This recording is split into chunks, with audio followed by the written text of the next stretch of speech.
So good afternoon, everyone. Those interested in intangibles, please be assured that you're in the right place, right? So our symposium is about to start. We had this little confusion and delay about the schedule due to the delayed opening ceremony, but we're doing our best to get those interested in the symposium into the room. Of course, that's not very easy since everybody's hungry and thirsty, but we'll start in a few minutes. Thanks for your patience.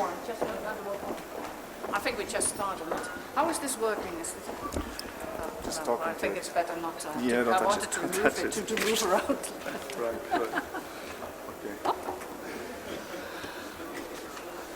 Okay, let's start.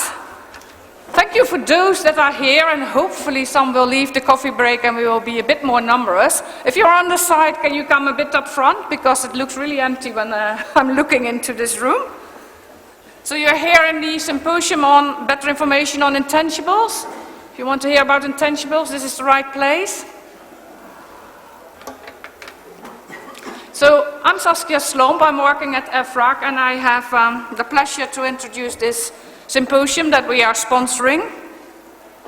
This is the third time that we sponsor a symposium at the EEA Congress, so we're very happy to do that because it coincides with our enhanced cooperation with the academics. We established back in 2017 our academic panel and our academic network, and we had an inaugural reception in Valencia at your Congress as well. I have been looking a bit around. I don't know if all of you are familiar with Efrag. We stand for European Financial Reporting Advisory Group. But for those that are not, I will say a very few words about Efrag. Our mission is to serve the European public interest by developing and promoting European views in the field of financial reporting. So Efrag works to ensure that the European views are properly considered in the ISB standard setting process and in the related international debates. And recently we have enhanced our mission in the field of corporate reporting. We have created a European lab which has as aim to stimulate innovation in corporate reporting through identifying and sharing good practices. We are also providing advice to the Commission. We are known for our endorsement advice, but we also provide other advice at the request of the Commission, like our current work on equities. In order to do so, we have three, and now actually four streams of activities. One is what we call research, and Filippo pointed out to me I should say that this is not academic research that we do at Efrag, but we call it research. And what we want to do with that research is to provide thought leadership, and we want to encourage international debate, influence the ISB agenda, and contribute to the ISB projects from a European perspective. So one of the research projects that we added to our agenda after last year's agenda consultation is better information on intangibles, and that's what we're going to talk about today. Our other stream is actually bringing the European views into the ISB standard setting process, so we react to every pronouncement of the ISB, and then when a standard is issued, we give this endorsement advice, and we have to assess if this is conducive to the European public good. And if you want to hear more about that, you have to come to the next symposium as well. Just one word about the European lab, because that's sort of making the bridge between financial and corporate reporting and brings Efrag into the corporate reporting scene. We established that at the request of the European Commission following their March 2018 action plan. And through this lab, we will have a much wider role. And our first project is on climate-related reporting, but we are also doing an agenda consultation for this European lab. And that will start around the summer. And one of the elements that we will consider is how to involve the lab in the debate on intangibles. So that brings me back to intangibles. And I have the pleasure to introduce Torsten, who has kindly accepted to be the moderator. I asked him, what shall I say about you? And he sent me his CV of 20 pages, so I'm not going to say anything about that. He is your incoming president, so I guess you all know him, and he is full professor of accounting at the Ludwig Maximilian University of Munich. Torsten.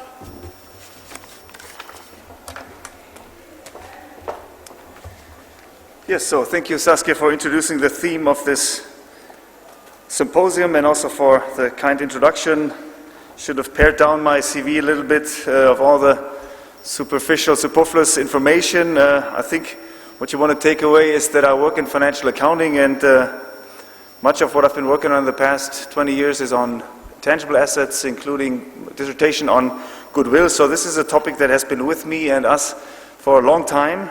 And that brings me to our topic, intangible assets in corporate reporting. This is, of course, not a new topic at all. In fact, there's a famous quote by one of the famous German accounting academics, accounting theorists, Adolf Moxter, who famously referred to intangible assets as the eternal problem children of accounting. And this was in 1979, so 40 years ago. And there are several academic careers that have been built on examining issues related to intangible assets, not the least of which is the one of Baruch Lev, who has documented the importance of intangible assets and has identified certain weaknesses within the current corporate reporting model in that is short on information about intangible assets. And there are, of course, a lot of recent developments, some of which Shiva mentioned in his speech just a few minutes ago, that make this issue even more salient and severe. We witness the digital transformation of business models in a lot of companies, and these companies, as a result, become much more reliant on intangible assets, assets that are currently not depicted on companies' balance sheets. That refers to data of all types, and primarily data about customers and their preferences. But it also relates to relationships and alliances that these companies are entering into, and that sometimes are permanent, but sometimes are also very transitory. And they lead to a consistent shifting of the competitive landscape. And all of these developments, which are happening faster and faster, are posing challenges to the current reporting model, because they have to do with intangible assets to some extent. So what is one of the reasons that intangible assets pose a challenge for accounting? One of the reasons probably is that accounting has traditionally been conservative, and the accounting conservatism principle leads to expenses of investments, or to the expensing of investments in key value drivers like training, marketing, and research and development.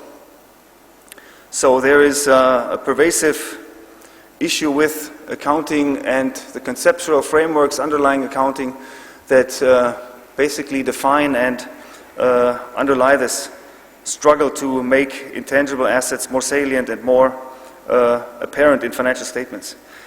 But let me also maybe add another aspect. Let's not forget the reverse of intangible assets that are missing from companies' balance sheets, as it's sometimes said.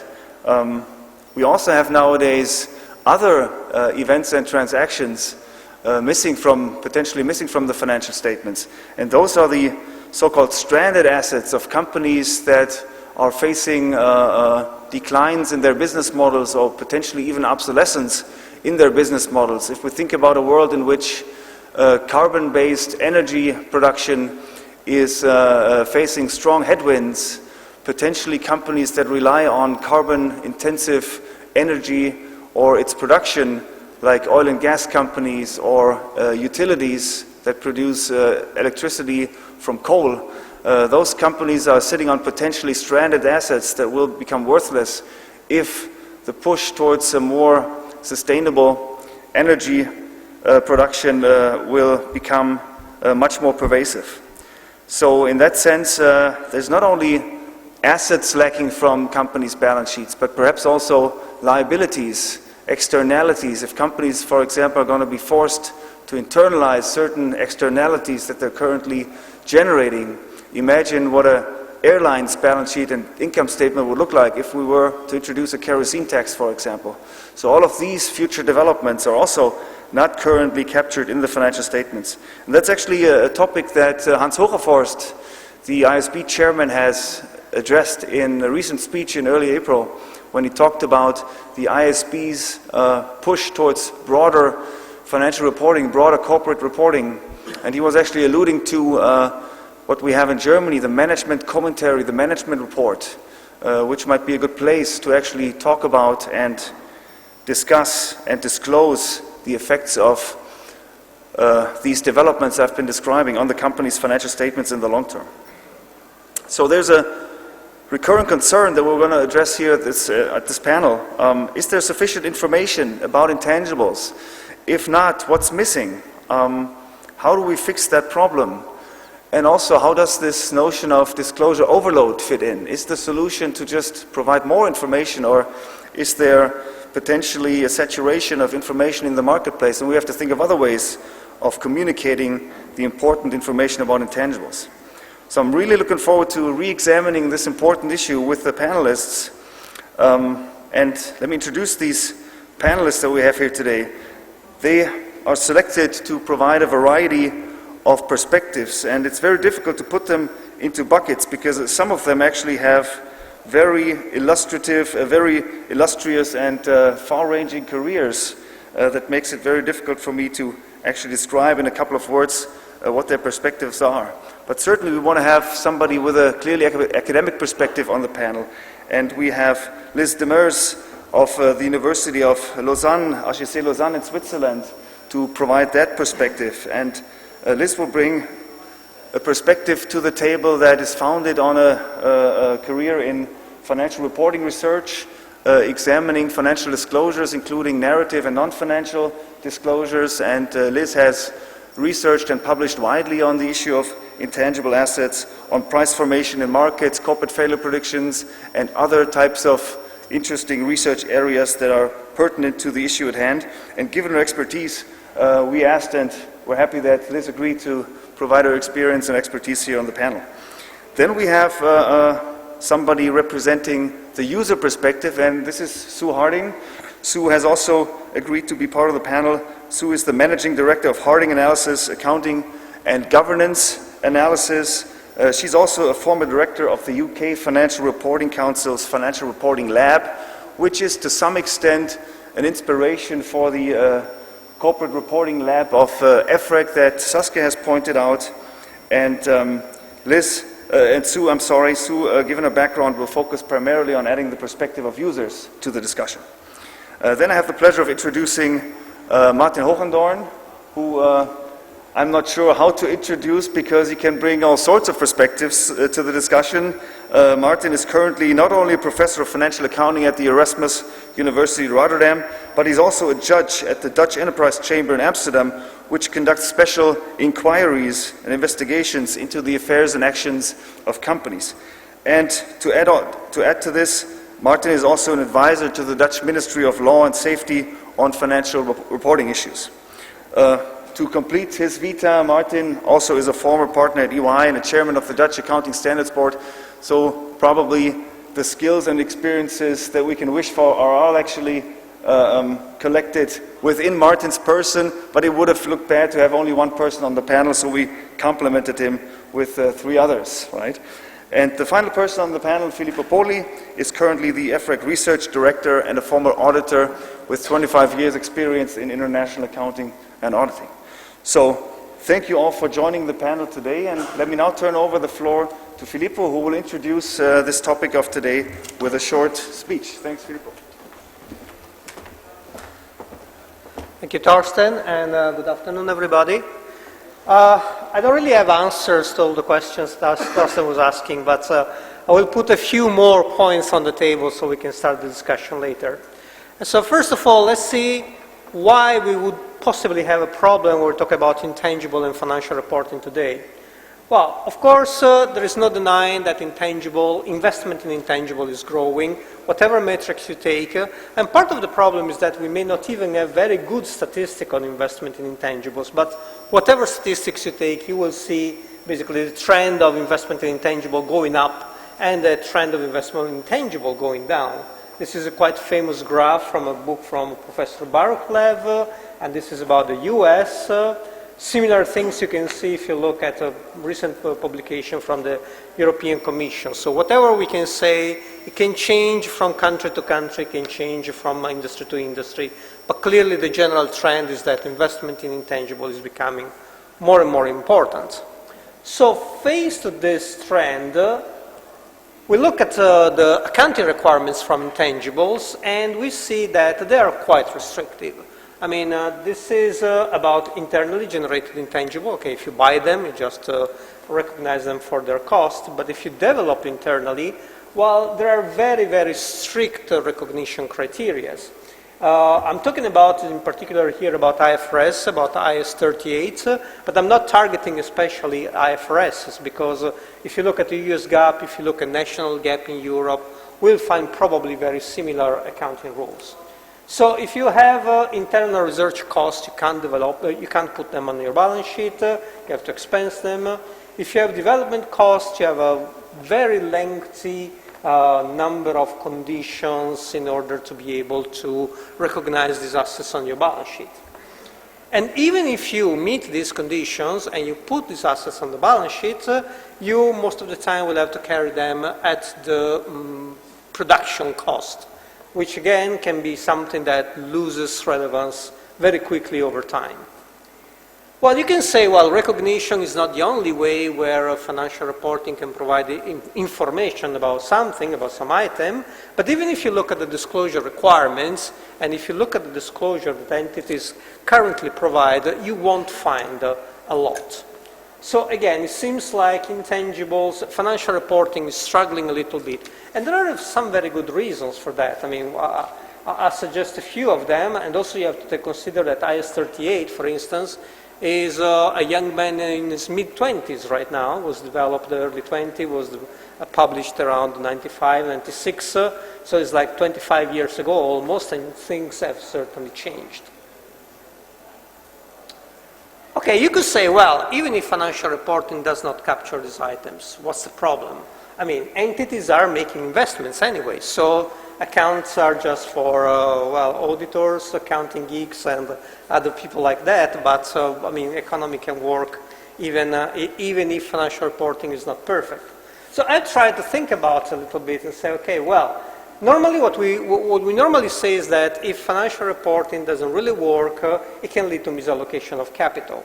So maybe companies are receiving funds to invest in intangibles, maybe that's the wrong companies, or maybe that's the wrong projects. I would be interested to know what my distinguished colleague on the panel think about it.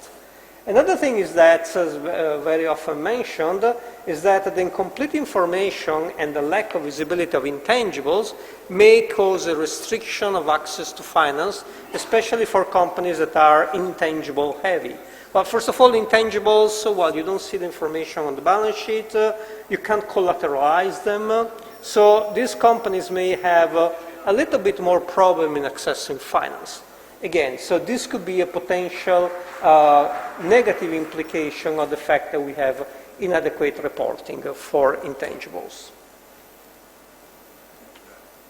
Okay, so at Efrag, as Torsten and Saskia were mentioning, we have started the project, a research, although again, once it's not an academic research stricto sensu, and we started with two things. First of all, we commissioned a literature review on the recent academic studies, but also we started to talk with a sample of people from different fields, and we tried to ask them, okay, what do you think? Do you think we have a problem, and why do you think we have a problem? And it's interesting, I won't go into the details, but it's interesting that I think that I heard two quite different positions. There were people that are saying, well, we need to do something, and so, for instance, we should allow for earlier capitalization, we should eliminate the distinction between internally acquired versus internally generated. Some people were really pushing for having these accounting requirements evolve, but other people were putting a lot of, well, say, disclaimers about this and raising a lot of potential challenges. And we will go through the challenges one by one. First of all, we have accounting challenges. As I was saying, there are some good reasons why accounting standards tend to be restrictive about the recognition of intangible assets. For instance, you have scalability of intangibles. Normally, we're used to think about an asset as something that the more you use it, the more you consume it, the more it loses in value. So, for instance, the more you use a plant, wear and tear, the more you take out of a gold mine, you reduce the gold in the mine, so the asset loses in value. With intangibles, it's not necessarily true. You may even have the opposite effect. you may have very little marginal cost and very high marginal profitability. And this messes up a little with the traditional notion of amortization of an asset. And then you have synergies. Synergies are not unique to intangible asset, but again, they can be very, very powerful. And again, the point with synergies is that, well, in accounting, you normally have a clear unit of account. For a tangible asset, it will be a specific piece of equipment. For intangibles, you could really say, well, should I take the single intangible? Should I group them together in order to provide a better valuation? So again, unit of account may be difficult to apply to an intangible. Other problems, spillovers. There are, in the history of intangibles, since the history of the research, I think there are very well-known examples where a company or an organization has basically incurred the cost to develop a new technology or a new idea, new know-how, and somebody else has reaped the profits. Because, well, I mean, with intangibles, it's easy. You just put a fence outside your plant, you put your guards, and you restrict the access of third parties. With intangibles, it may be a little bit more difficult. Some intangibles can be protected legally, patents and so on, but still, there are cases where technologies have been developed by entity A have been actually exploited commercially by entity B. And again, since one of the elements in the recognition of an asset for accounting purposes is the control over future benefits, this risk can play some problem in that. And then sunkenness. I mean, again, there are cases where companies have spent quite a lot of money on some projects and eventually the project have not been successful. And it's okay because, I mean, it's research and new technologies. It can happen that it just doesn't work out. But again, since one of the notions to apply in accounting is the notion of recoverable amount and the fact that the value you put to an asset on your balance sheet should never exceed your recoverable amount, well, with intangibles, it is a risk that your recoverable amount can be actually nil. And so again, it makes it even more difficult to try to apply the traditional accounting concept to this class of assets. These are a few ideas that could be different assessments. But it's not only about accounting, it's also about valuation. We spoke to a few valuation experts. And again, as I was said, even if you were recognizing some intangibles at cost, it may not tell you much. Because again, probably the cost of registration of the Facebook through brand was like, I don't know, $10, but the value is completely different.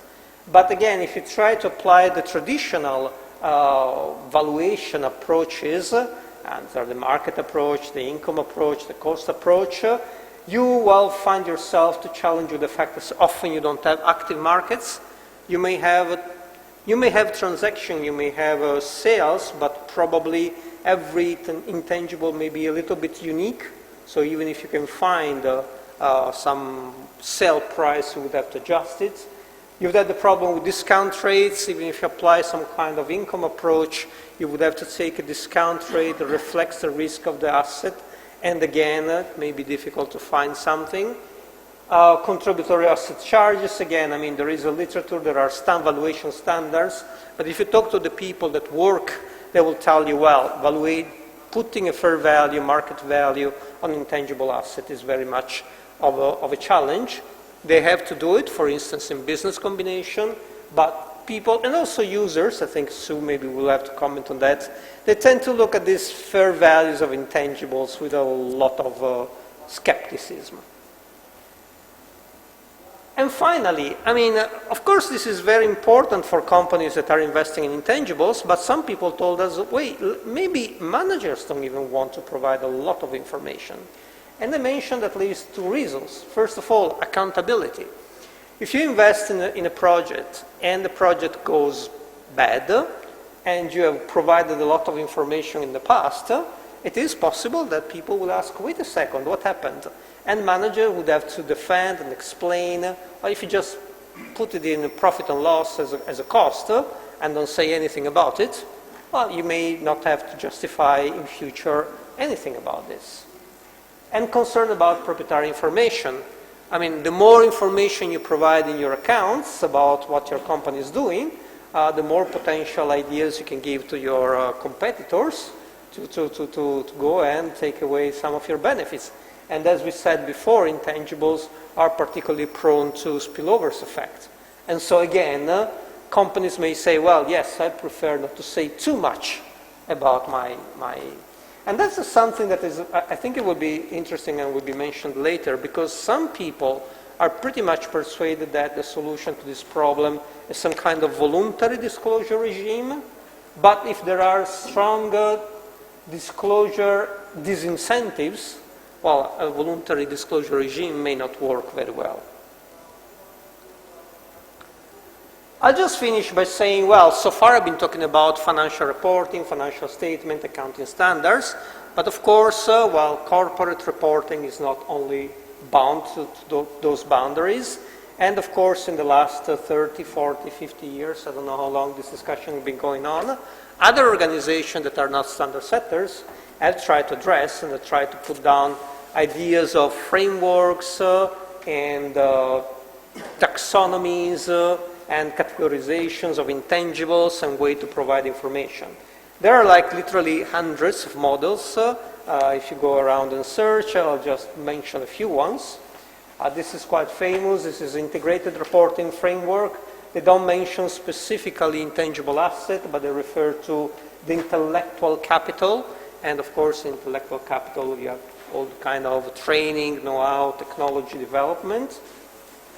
And we have an organization called as the World Intellectual Capital Initiative, which try to elaborate a little bit more about this human capital, intellectual capital, and they've proposed their own framework with KPIs for different class of intangibles.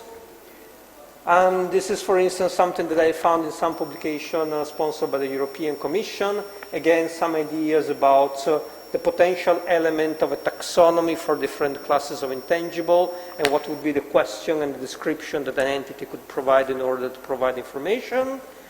And you find even things that are very colorful and complicated.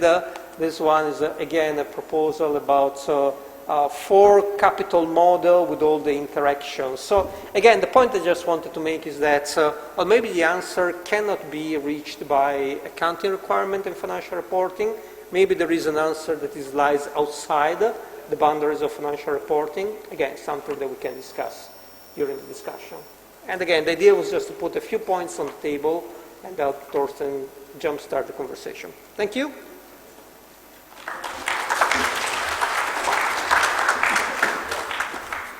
Thanks a lot, Filippo, for these introductory points. I mean, you raised more questions than we can probably discuss during the whole of this Congress.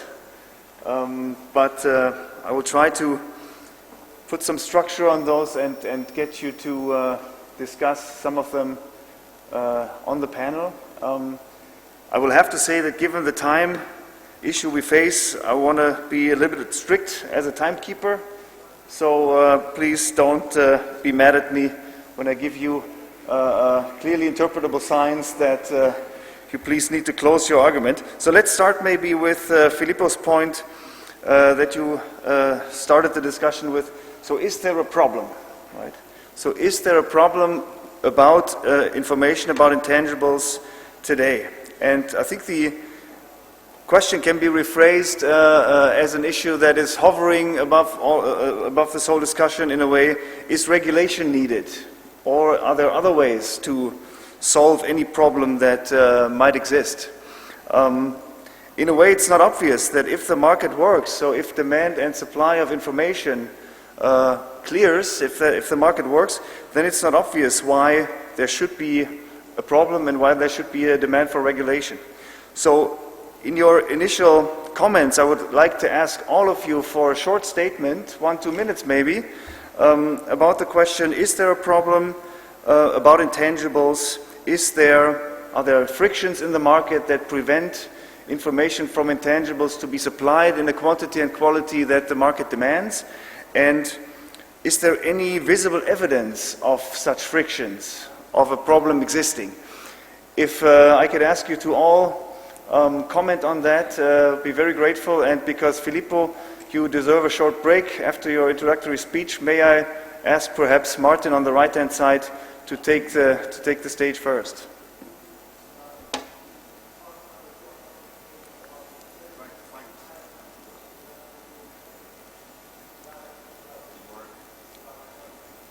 Can you guys hear Martin back there? Can you hear me? No? Okay. By way of the microphone? I can shout.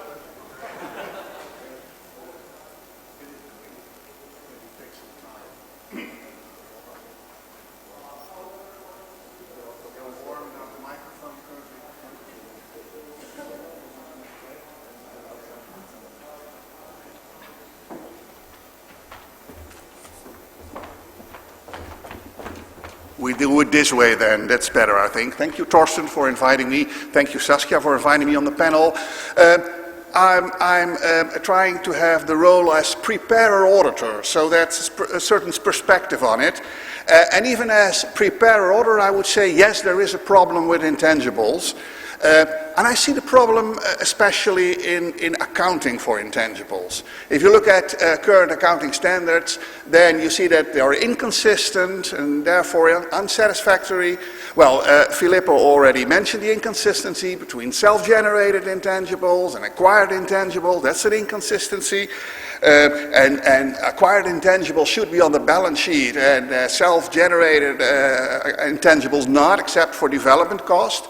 And I would say except for goodwill, because we have an impairment methodology, which means that acquired goodwill is diminishing, but we are in fact capitalizing internal goodwill, but not for all the internal goodwill, because there had to be an acquisition transaction before that. So there is quite a lot of inconsistency. Second point is the useful life of many intangibles is difficult. As a practical example, take brands. If you capitalize brands, is it an indefinite life or is it a finite life? You see that companies act differently. Some say brands, well, that's an indefinite life. Others say, no, brands have 20 or 30 years useful life. Preparers don't know, auditors don't know, I think academics don't know, nobody knows. So that's a real problem with accounting. So I will finish now, and I would say the solution is in disclosing.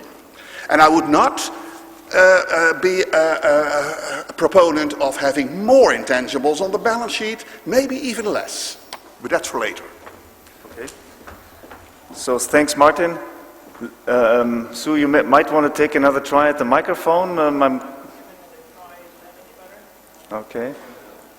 So the problem is being fixed. It's not yet fixed, it seems. So Martin, your take is there are inconsistencies in the current accounting model and how it's implemented in the standards. I would like to invite Sue to talk about her perspective on this issue. I'm sort of hopeful we don't find ourselves in violent agreement, but I'm sure we'll find a few points that we can debate on. I think certainly from a user standpoint, there's lots of challenges in this area. I too would not advocate capitalization of more intangibles, so-called intangibles.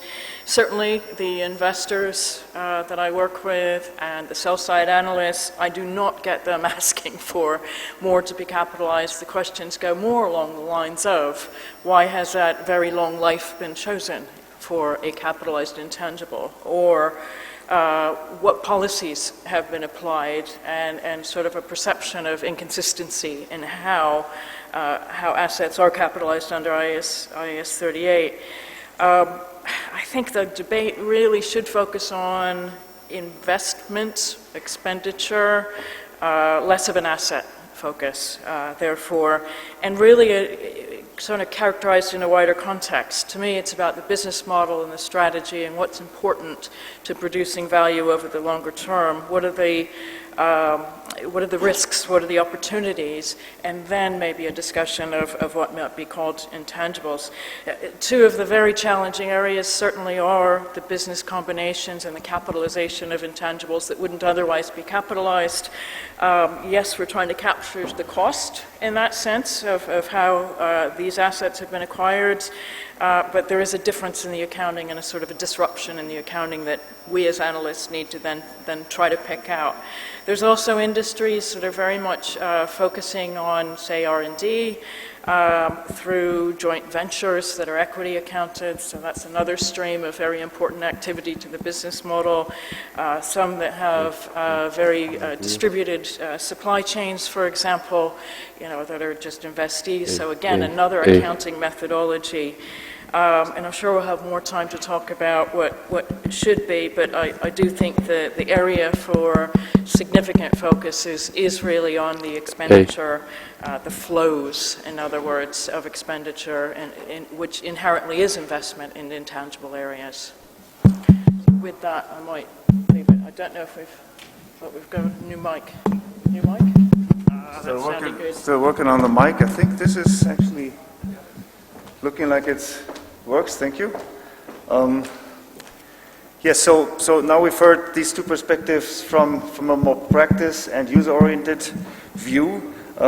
Perhaps, Liz, I can ask you as an academic and as an experienced empirical researcher, is there any, from your perspective, any visible evidence of a problem with intangible asset reporting, and what makes you, for example, say that there is or is not an issue with this? And I hope the microphone works now. I think yes, it's working, thank you. So I think there's, you alluded to Baruch Lev's, much of his body of research actually speaks to this issue, that there are some concerns about, clearly there are some concerns about the reporting of intangibles. He's made much of his career out of doing this research. So examples would be insiders can trade more insiders of highly R&D intensive firms trade more profitably, for example, suggestive of there being an information asymmetry problem because of the way that we do reporting of intangible assets. One of the other, I believe the second part of your question was, is regulation the solution to that? Whether or not we can ultimately regulate, for example, putting these on the balance sheet, that's perhaps taking it too far. But if not a regulation enforcing either disclosure or a different accounting model, then certainly some kind of standardization in the reporting process would seem to me to be essential.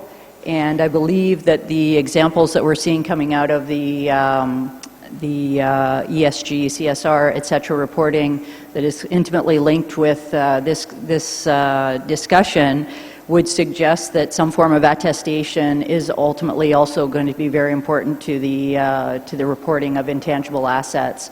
And whether or not we need to regulate that or it becomes a voluntary mechanism, as seems to be happening in the other area of mostly non-financial reporting, remains to be seen. But I would just say that as accountants, our core competencies forever have been measurement and attestation. So I certainly hope that we are a part of this process and that we don't drop the ball, because otherwise it becomes data analysts and engineers who will ultimately be carrying the burden of reporting for the next century. Right. That's an important aspect. What's accounting's core competency, and what's our role in this new data-driven world, right? Filippo, would you like to comment, or would you like me to move to the next question? Because you had some one sentence. Remarks. I think that we have standards have been developed at the end of the 80s, early 90s. The world has changed, so I think they should start to change. Well, that's a great transition. It leads us right into the next question. Because if the accounting model is in need of change and adjustment, like you're suggesting, the next question comes naturally. What is the kind of information on intangibles that is relevant and decision useful for users and other stakeholders, including, for example, how to communicate uncertainty? And Martin has been alluding to the notion of uncertainty and to the problem of reliably measuring and providing reliable information on some of these intangibles.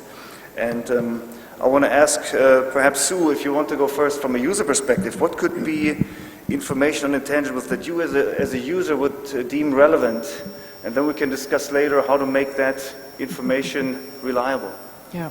Well, I mean, I think already the discussion is tilting towards assets, and I would tilt it away from assets and tilt it a bit more to expenditure. But in terms of, I suppose, on the asset side, I think there really can be a lack of distinguishing different types of assets that have been capitalized. And how the policies are actually made practical. Because so I think there was a list of the criteria under IAS 38. Well, all of it's a bit squishy And there's certainly a sense from a user perspective that there's a lot of room, and some will capitalize lots and some will capitalize as little as possible. And it is really difficult to sort of spot, other than by looking at trend of amounts, who's maybe pushing the envelope in one direction or the other. And I believe the criteria is sort of, if you're able to evidence you've met the criteria, then you must capitalize. Well, it just makes it optional, doesn't it? Because all you have to do is fail one, and if you want to, you can sort of expense everything and then not carry the asset. So there's, I think, opportunity there. I think really, though, there's probably greater opportunity in expanding on the sort of the trend and direction of particular investment flows, and I'm talking about its investment, but it's not capitalized. It doesn't meet the criteria. Might be training, might be advertising, might be R&D, etc. And I think, to the extent that the business model and the company's strategy is driven by some of these things, there should and could and should be stronger evidence in the financial statements. And I think within the financial statements, there's this sort of factual basis of we have spent X on, and probably a need for definitions. What's advertising expense? What R&D is? Well, obviously it's both expense. How much of it is research? How much is development? What do those two things mean to the company? But I think that's really the approach that I would say is sort of missing. I think users will make their own adjustments, but they don't today have all the tools necessary to do so. We mentioned the business combination issue, and I think where that creates such a different flow of transactional information, we need a separate analysis of that information as well. With a time series, users will then develop kind of a gauge on whether the expenditure, or to the extent to which the expenditure is impacting current period activities, the net result, or is maybe creating a future benefit. And with a consistency of information over time, we're then in a better position to analyze, possibly giving more credit to those that disclose a bit more, and we can come to a stronger view.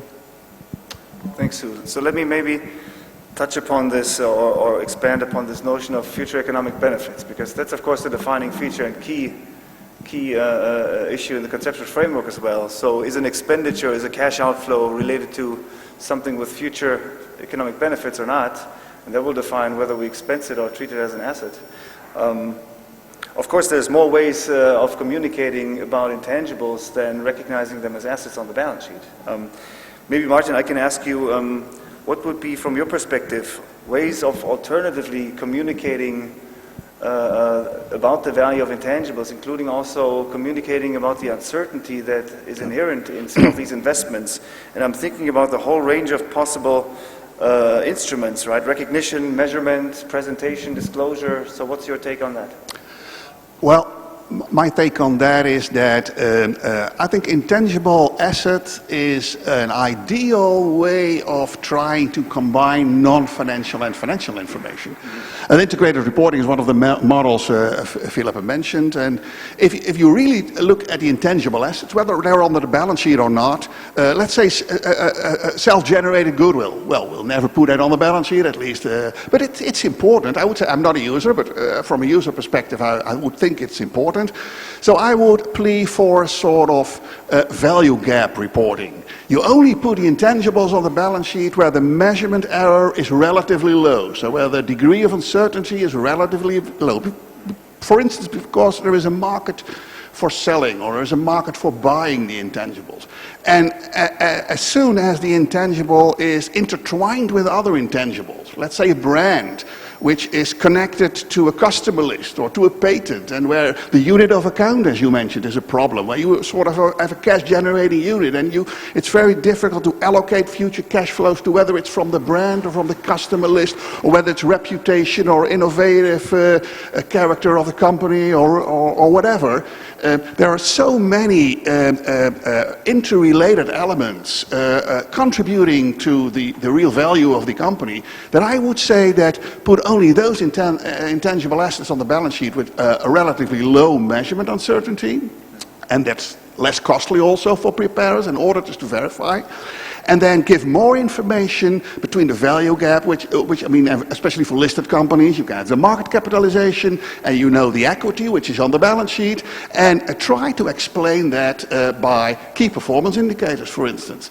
If you talk about human capital, we don't have it on the balance sheet. Why not? It's not separable, it's part of goodwill, but the key performance indicators about the degree in which personnel is satisfied about their work, the turnover of personnel, people, how sick they are, that sort of key performance indicators are all indicators of the quality of the workforce and the measure of the workforce. And I would say that there is a difference between the preparer and the auditor and the user, and all the valuation should be done by the user. And I should say the preparer should give the basic information for the user to make the valuation, and if you would leave the valuation to the preparer, that would make it difficult, not only difficult and costly, but also an incentive for fraudulent reporting maybe, because they might be very optimistic about the future benefits, and if you want to have a sort of market value of the intangible assets on the balance sheet, I don't think that would be the correct way. Leave it to the intangible assets with lower measurement security and give a lot of information, and this might be really an attention field of non-financial and financial information, integrating them. And whether it's in management commentary or in financial statements is not very important, I would say. And I would even say, isn't this really a task for the IASB to come up? They don't want it. Hans Hogevorst has said, no, that's not for talking about regulation, that's not for the IASB. But I would say it has something to do with the value of the entity, and then it might be an element of discussion by the IASB. This tempts me to allow Sue to say a few more words about, Sue, what Martin is outlining from your perspective as a user primarily. Is that a useful way of presenting information on intangibles? I think I'm still trying to work out if we agree or disagree. Maybe by the end we'll get there. I mean, I very much, yes, think we should be thinking about the business model, the strategy. Beneath that, then you have the sort of KPIs and then performance against those, right? And that flow, that logical flow of insight, objectives to delivery. I think closing, that's the gap that I would be working at closing. I would not be working towards closing the gap between the net asset value and the market value. And I just think that one, there's some related components there, but I wouldn't be talking about that. I do agree that it's down to the market to actually value. I don't think we need more capitalization. I'm not sure if your model would come up with less capitalization or the same.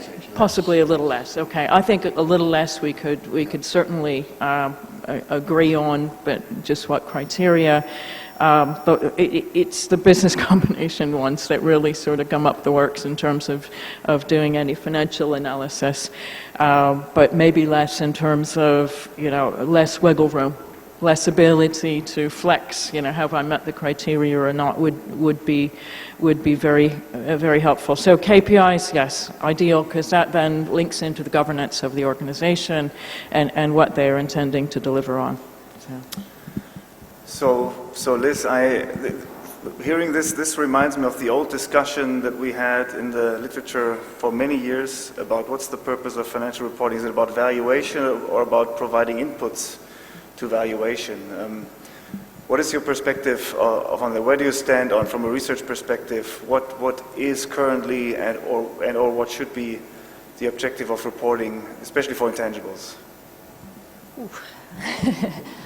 How long do we have?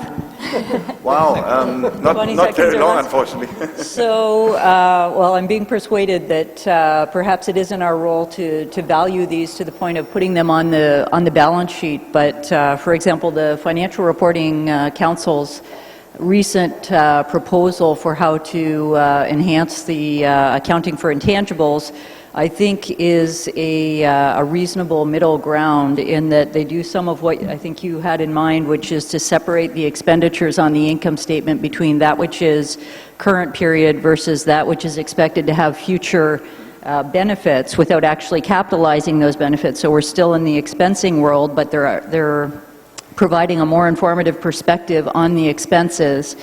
And then in the footnotes to the financial statements, they're proposing that something that looks like a capitalization model for expenditures on intangibles. So they would be footnoting information as though we capitalized and then subsequently amortized, and thus what the net carrying value would be. So I think that's actually a reasonable starting point, because I think it actually could potentially satisfy those who want capitalization but without putting it on the balance sheet.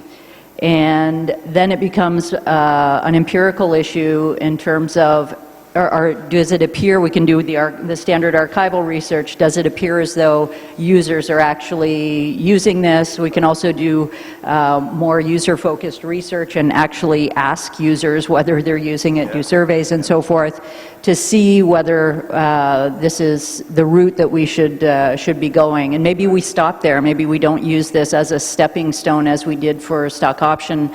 Initially, we disclosed in footnotes the expensing of stock options. Now it's on the income statement. For fair values, we disclosed them first. Now they're on the balance sheet. So maybe we stop here with intangibles and we don't actually take it to the balance sheet.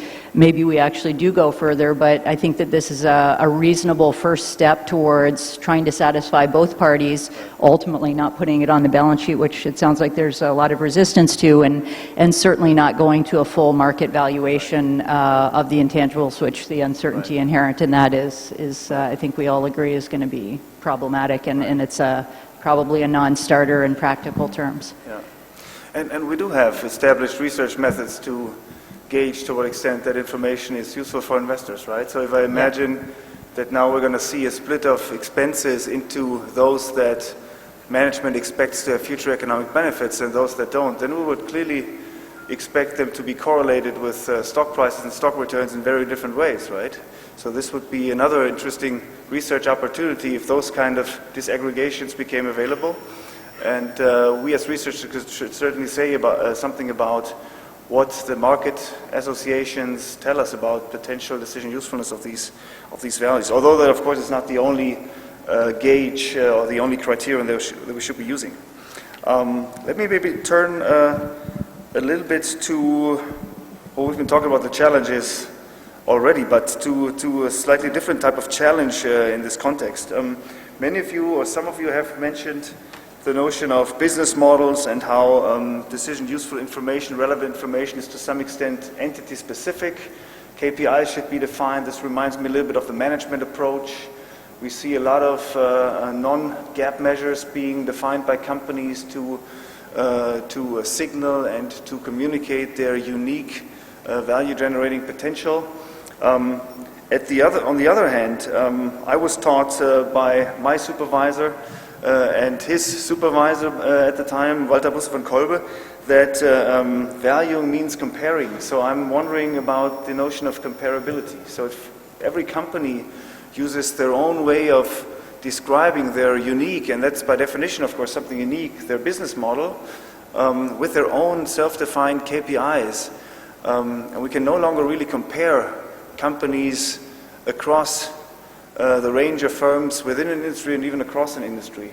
So where do we stand? What is kind of the trade-off between, let's say, decision useful, entity-specific information and the comparability that is also, of course, something that we value?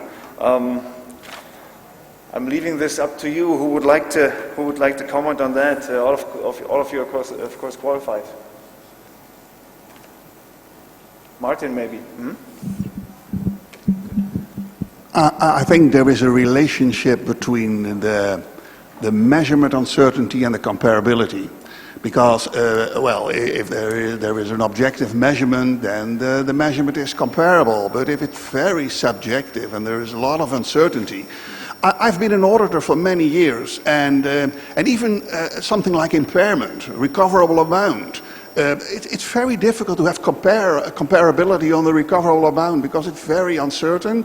And as an auditor, you can hardly say this amount of a recoverable amount is not acceptable. There's quite a range of alternatives which is acceptable from an auditing perspective. So that means that there is a lot of possibility to influence the measurement by the choices that management makes without the auditor being able to say this is unacceptable. And in that situation, comparability is diminished.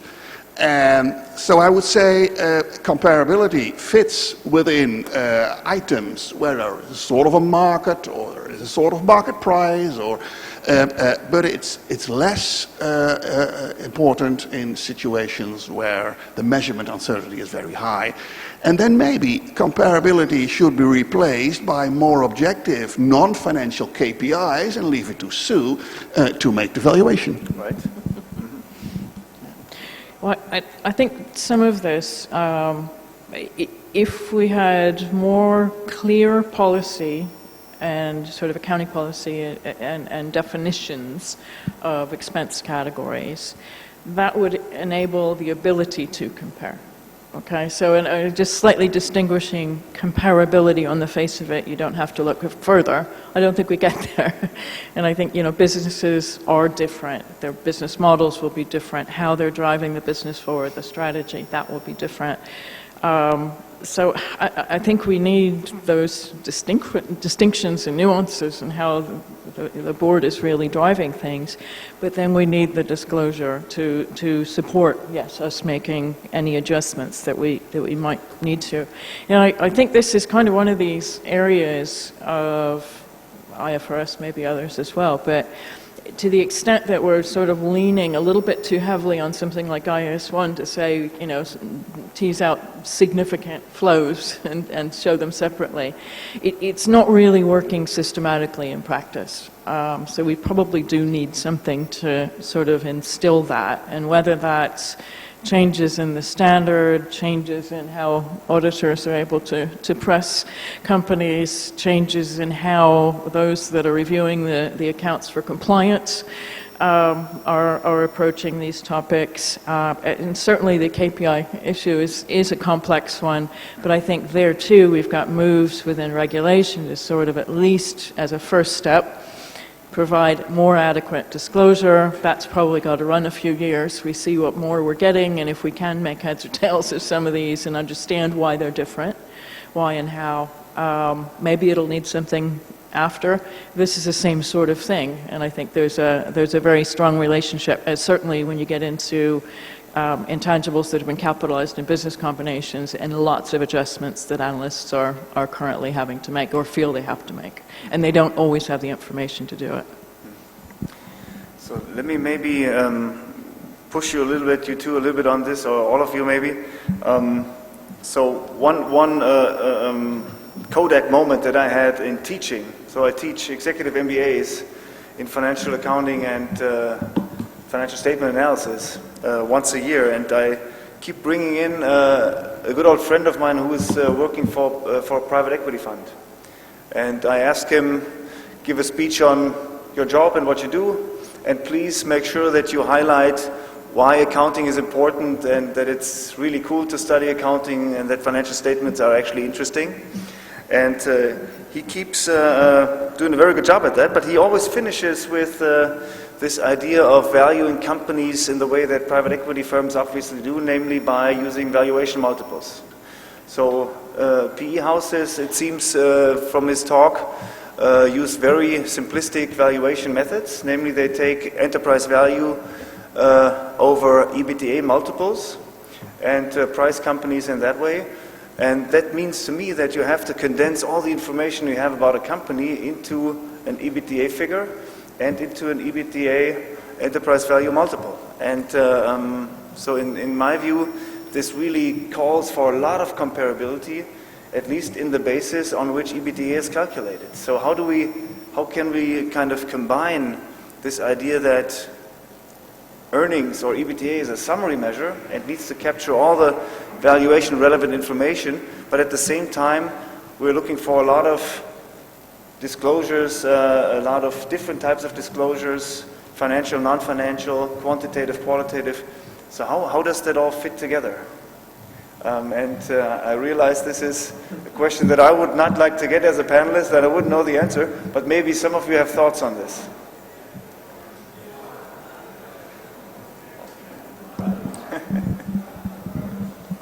I'm not really sure if I'm going to answer exactly to your question or to a slightly similar question. I think that when you talk about intangibles, what I immediately associate with this word is variance of outcome. And we have this idea that financial statements can provide us with a single number that tells the whole story. Okay, this is the number that is right for that item. And I think that, well, I mean, if we start with this kind of mindset, it's not going to be possible to find a real solution, because these numbers are by definition approximation. They can be really a rough approximation. And so, again, I'm not sure what direction will the Efrag project go, but I would really like to try to explore some ideas that instead of saying, okay, I'll give you this number and this number is the value, whatever meaning you give to the word value, gives you more of a understanding of the potential associated with the item and the potential dispersion of outcome.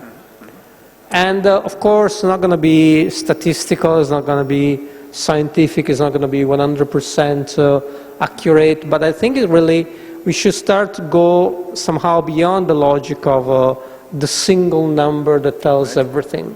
Right. Maybe this is not compatible with the balance sheet or profit or loss. Maybe we could start thinking about some other kind of statement that is missing, that could be a little bit less reliable, a little bit less precise. But again, that's the nature of the business. You start to make this investment, you can get 1, you can get 100. Some people got 1,000 or 10,000. And that's the kind of perception that I think that companies should start to provide, and also the risk, the potential downside. I'm not really sure if I was replying exactly to your question. I would say, well, there is no perfect solution, so maybe we should just provide better information for people to understand what is the economic reality about the phenomenon, the potential upside and downside. So if I understand you correctly, you're saying, so we're looking at an uncertain phenomenon, an uncertain valuation problem.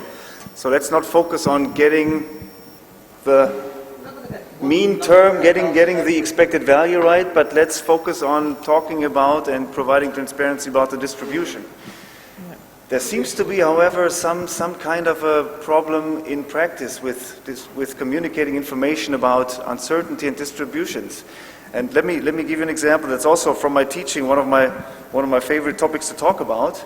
I find it actually quite funny to think about a value, including a value of an intangible asset, as one point estimate, right? It really is, given the uncertainty, more useful, I think, to talk about the potential distribution of values and talk about the different scenarios in which these different values are likely to occur.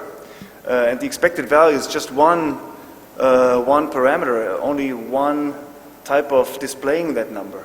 Yeah. But when you talk to practitioners, it seems that it's very hard for some practitioners to actually interpret and work with these more nuanced communications of value. For example, there's a famous quote by former US President Lyndon Johnson. He said, "Ranges are for cattle, give me a number." Right? So ranges of outcomes are difficult to understand. People want single numbers. And for example, if I think about valuation, and I talk to my students, I tell them, you cannot just give me a point estimate, you have to at least do some scenario analyses. You have to provide some sensitivity analysis where you vary one key input variable and show me the outcomes. Or if you take it to an extreme and you vary all input variables at the same time and several times, then you get a Monte Carlo distribution of possible outcomes.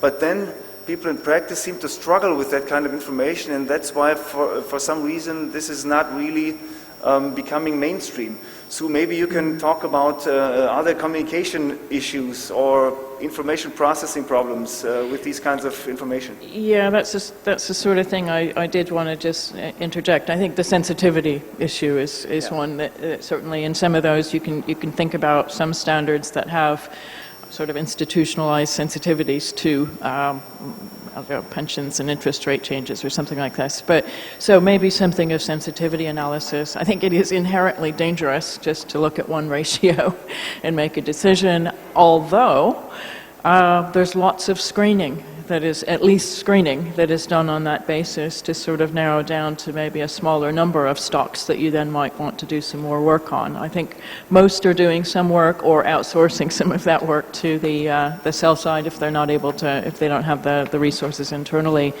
But as much as people will tell you, market can focus on one thing and it's that ratio seems to be the driver, maybe that's at the moment. There is a whole lot of other analysis that is going on across the investment community, and it's sort of a whole aggregation of things, but each party may play a role and they may be taking a simplistic approach. There's a lot more that's done. Until, however, information is systematized, it makes it very, very difficult for investors on the equity side or the credit side. I think I spent 7 years at Standard & Poor's, and they don't make adjustments unless they can make adjustments consistently across the market, and that's the international market, because their ratings are global and they're supposed to be globally comparable, right? So until we get to a point where we've got systematically at least the high-level information of the sort that we're talking about, i.e. it's important to the business model and strategy, that's why they're disclosing it, therefore we have the information that we can make adjustments with. It's not going to be feasible. You may find people do it individually for their own analysis, but you're not going to find that sort of databases or the ratings agencies or others that are sort of working across the market are able to sort of take on that approach. They need a consistent underlying model to then base their values on. Okay, thanks a lot. So we're nearing not quite there yet, but we're nearing the end of the time we have. We don't want to steal your second coffee break too, so let's maybe close with a question, Liz, that actually addresses both of us to some extent as academics. And I will allow myself to also comment on that. So how do you think, Liz, academics could contribute to this debate? What kind of research evidence, what kind of research questions are especially pertinent in the debate that we've outlined, and we've covered a lot of ground here? I think we can continue to do what we have been doing as empirical archivists, which is where there is voluntary disclosure, we can undertake studies that examine, for example, the relation between such disclosures and the association with the share prices, the relation between those voluntary disclosures and cost of capital or similar such measures. So I think we can continue to do what we're doing with voluntary disclosures to the extent that they're provided, and or if we move towards a model such as what the FRC is suggesting, which is separation on the income statement with supplemental footnote disclosure, we can do the standard things that we've been doing for decades, frankly, with that archival information. But I actually would like to see the profession do something different, which would be to do not just empirical archival research of that kind, waiting for the archives to develop, which is very backward-looking, which is what accountants tend to do. I would like us to be a little bit more proactive and to participate in the development of what's ahead rather than examining how we've done with what's been provided. So surveys of analysts and other financial statement users, for example, using these different research methodologies rather than just the archives.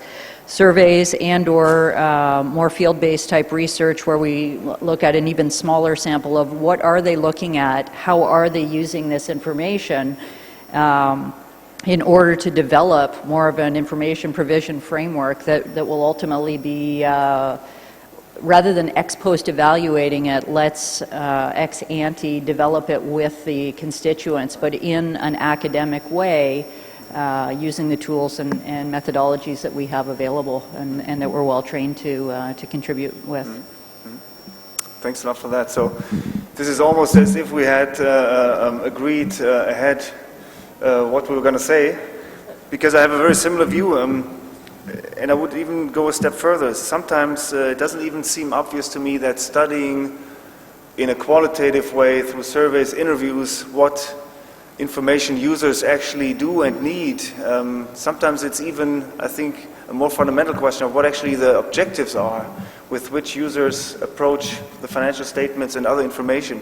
For example, in the doctoral colloquium on the last weekend, we had a couple of papers that dealt with financial analysts and their objective functions and their outcomes and their performance indicators. And from that research about financial analysts, it's not entirely clear that financial analysts only ever approach financial statements with a view of making accurate predictions about future earnings or making very accurate stock recommendations. It seems that some of the users of financial statements have broader goals or different goals from just a pure valuation or forecasting perspective. So probably also when we talk to users more, and I think that's what we should be doing, also try to understand their decision-making contexts, and from that try to derive what kind of information is needed from their perspectives, and maybe also go beyond investors and analysts and not only talk to them, but also to other broader stakeholder groups that also are the intended users increasingly of not only financial reporting, but also especially non-financial reporting. I'm thinking about NGOs, the greater public. I'm thinking about the rating agencies. So what are their information needs? Maybe broaden out not only in terms of the people we study and the decision processes we study, but also the methods, as you're suggesting, not only backward-looking archival data, but also forward-looking interview and survey data. That's, I think, also something that would be very important. Now, let me do the following. Let us close with a brief statement from each of you, perhaps on the panel, about the one message that you would like to give the audience following this discussion, and then I want to do something maybe a little bit unorthodox. I want to close the session officially, but perhaps allow all of you guys, if you want to have a Q&A session instead of a coffee break, to just stay here and keep talking to us, and others who would be free to leave and get their refreshments. So let's maybe stop or continue with this 1 minute statement, perhaps. What is your key message from today's discussion to the audience? Perhaps, Filippo, you've had the longest break. Maybe you can start. I think that if there is a message I would like to give to the audience is that in this new research project we would like to hear some good ideas and innovative ideas. So if anybody wants to get in touch with me and my colleagues at Efrag and say, hey, have you thought about this? That would be really useful, because I think we need something new. I don't know exactly in the terms of methodology or approach or something, but we've been discussing about cost and fair value recognition and disclosure for 30 years. Maybe there is something else outside that we should take into consideration and try to explore. Thanks. Liz? So I guess from the academic perspective, if I had to leave with one closing thought, I hope that as a profession we will broaden our minds away from just the empirical archival and find outlets for research that can contribute more ex ante using different methodologies. Thanks.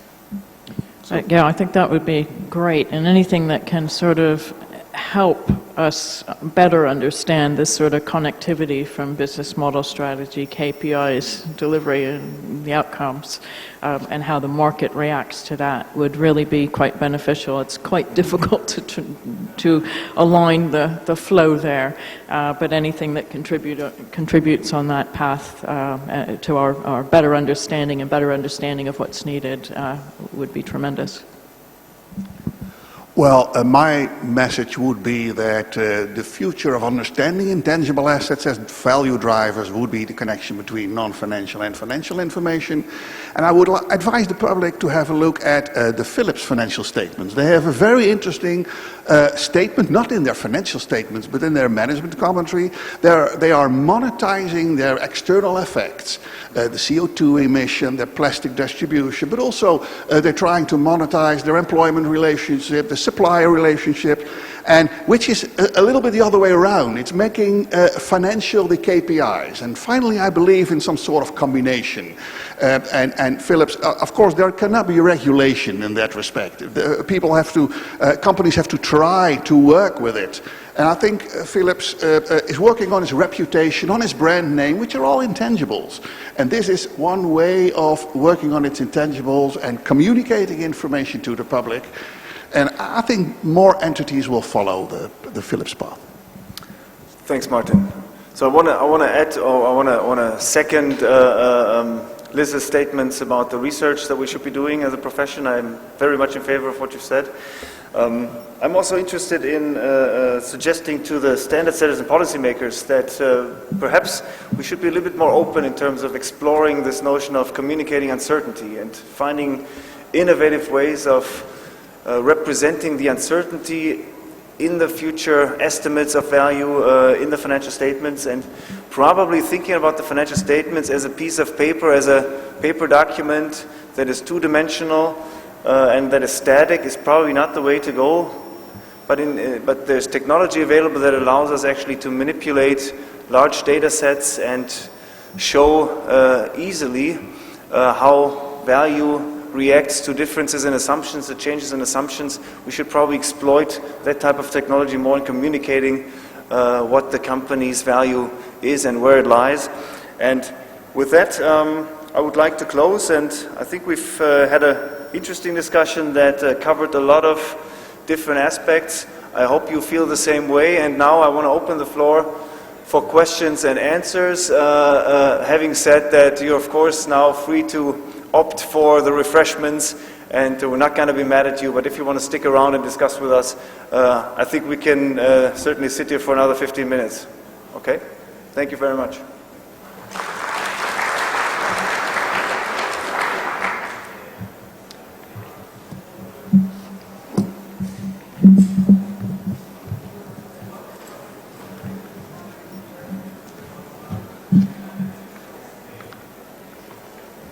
So whoever doesn't have these high opportunity costs, please. Hey. Can we have a microphone?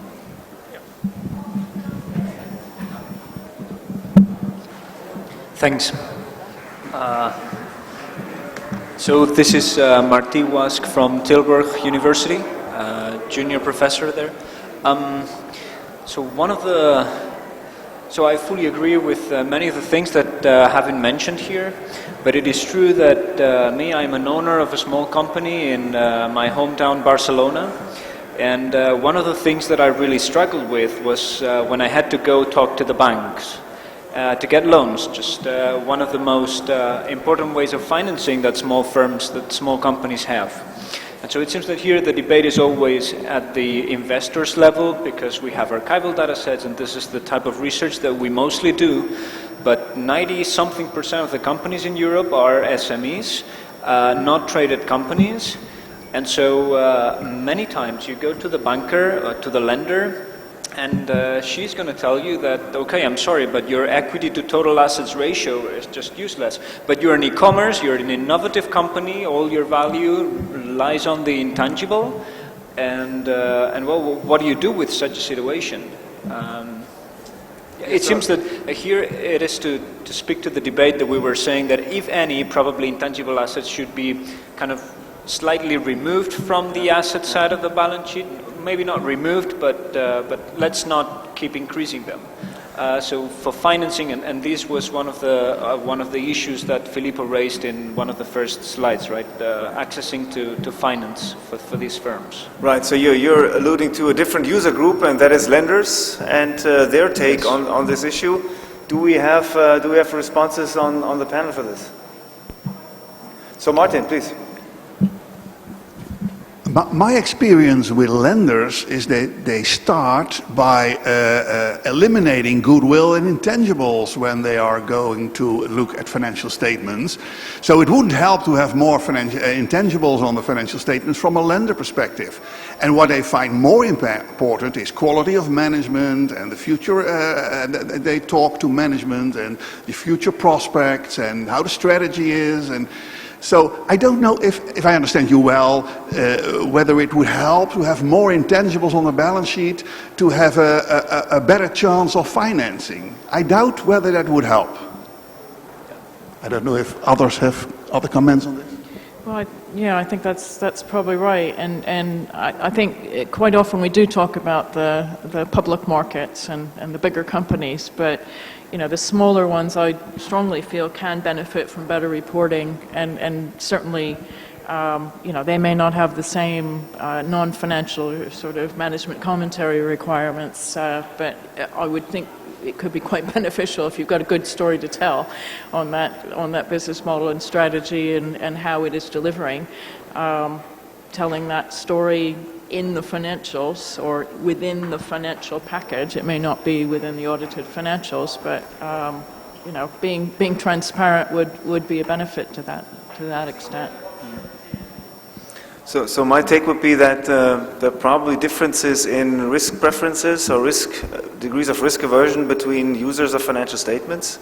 Your example is one of pretty low tolerance for risk and pretty high need for security. So if any intangible assets are considered by lenders, it's probably the separable ones that can be separately sold or otherwise marketed. But on the other hand, if you look at a different extreme, if you look at, for example, companies going out for venture capital financing, we find that what venture capitalists look at is not even the balance sheet at all, not even the tangible assets, if any, that these companies have, but it's actually the one intangible asset that is embedded in the founder's personality.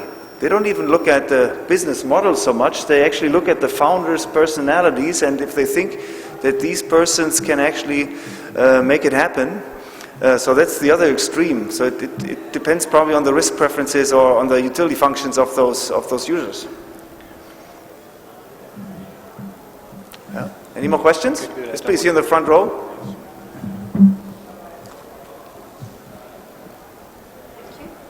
Thank you very much. My name is Marie Gardner. I'm from ICAS, and thank you very much for the debate, which was very, very interesting. It's maybe a very naive question from me, but I was wondering back to some of the issues you presented at the start, which is dealing with really one of the key issues around intangibles is the lack of consistency.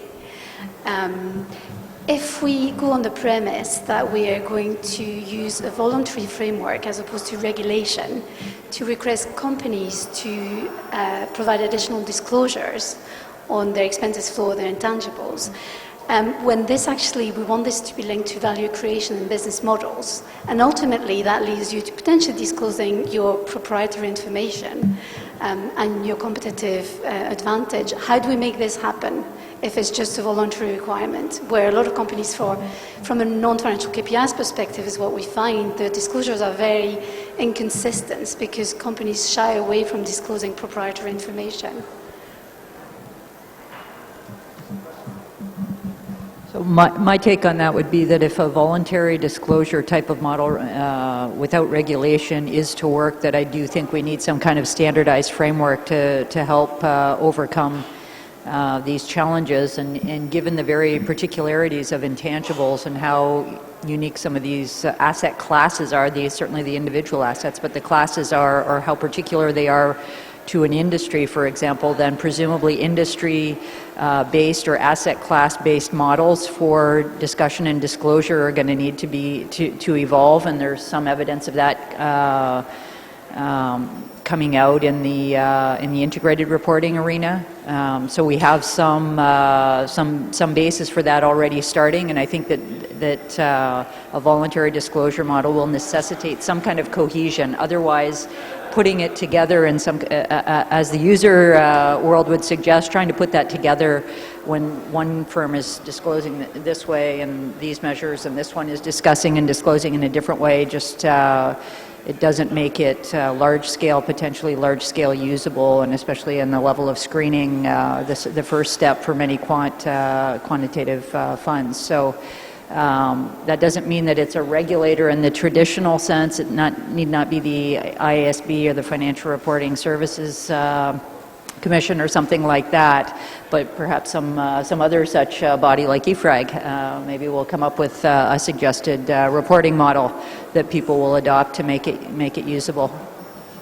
That's how the auditor, the users would feel about that. I'm sorry. Very quickly, I think we didn't have the time to develop that, but also so far we've been talking about intangibles, like there was a cohesive group of items. Actually, probably there are different subsets, and for different subsets the regime may be different. So as I said, personally I'm not fully persuaded that the pure voluntary disclosure regime for all intangibles would really change a lot, but maybe there are some that really are that difficult or that uncertain that that's the best we can get. There are other classes of intangibles, or maybe we could push more for recognition. I'm not sure that there is a single solution for everything. I think part of the research would probably say, well, maybe we have to split them in more cohesive subsets.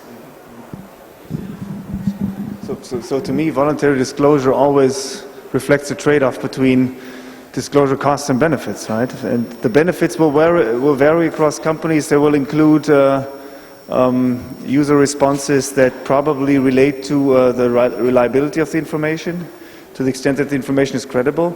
And then the disclosure costs, they will include proprietary costs. So do I inform my competitors about something of interest when I disclose something? What are other concerns? What about the risk that my disclosures could be interpreted as cheap talk? How do I make them reliable? So I think some sort of standardization, some sort of verification, as Liz was alluding to, I think would be necessary. Otherwise, just leaving this up to the market to decide will probably not change a whole lot. Companies already know what they could disclose, and investors and other users tell them what they would like to see disclosed. But if there are these kinds of frictions in the market, then I think the welfare maximizing level of disclosure that society needs would have to be brought about by regulation of some way or other, I would say. I do not necessarily agree with you on that point. I just look at, in the Netherlands we have many companies have integrated reporting. Some companies start with it. And that is a sort of benchmark for other companies. They're strong, leading companies. They are very much, equity investors like that very much, and they are very much appreciated. Then you see other companies doing the same, trying to do the same. And more companies who feel confident to give their information outside go to integrated reporting. So it's without regulation. And the market sort of expects from a professional company, professional listed company in the Netherlands, to have an integrated report. You see more and more following.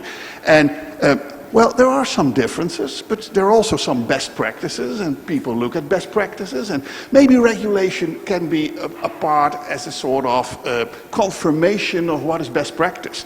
But in developing the best practices, I would not say regulation, because companies are so different. And you see they look at each other, they look at their peers, and if the way of reporting is valued by external parties, then you see that also for part of their reputation they act on that behalf. So looking around, the crowd is small enough for us to actually continue the discussion over coffee. Thank you for attending the session. Thanks for preferring us over the coffee break for the last 15 minutes, and enjoy the rest of the conference.